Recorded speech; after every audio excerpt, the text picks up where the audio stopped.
Akhirnya berjumpa juga aku dengan geng-geng yang mau ke Banda Neira sekali. Weh, yes.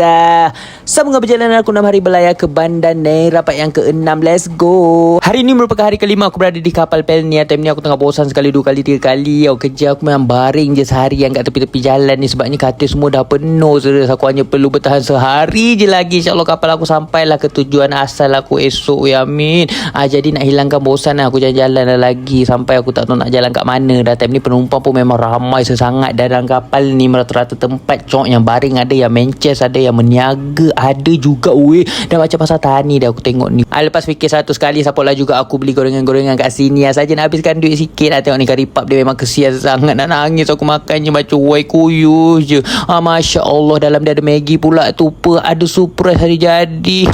Kelakonnya.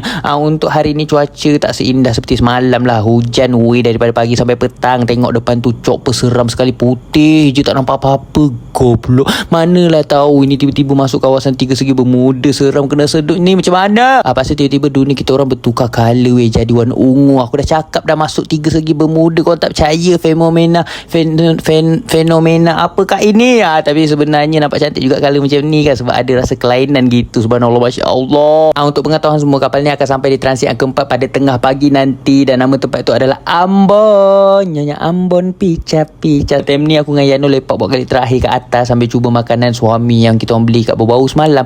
Elok lagi walaupun dah 1 hari tau. Aku cubalah makan, rasanya lebih kurang macam putu bambu yang kosong, tak ada gula merah weh.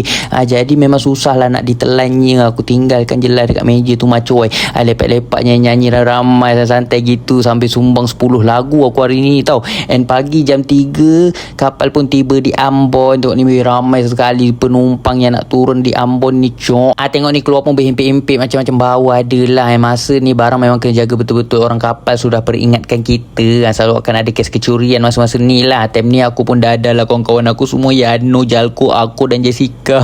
Semoga kita bertemu lagi insyaAllah. And masa ni juga Yano sebenarnya jumpa orang yang nak ke Banda Neira juga. And dia kenalkan dekat aku dengan geng-geng baru ni. Serius random gila cok time ni. Yang lama pergi terus jumpa yang baru. Memang rezeki Masya Allah. Senangnya cari pengganti. Dan start dari sini aku akan berkenalan dengan geng-geng baru untuk tujuan samalah ke Banda Neira esok hari. Jadi serius aku akan bergabung meletup dengan mereka semua. Nak tahu siapa diorang ni semua. Kita sambung lagi di kapal yang seterusnya. Okay, bye-bye.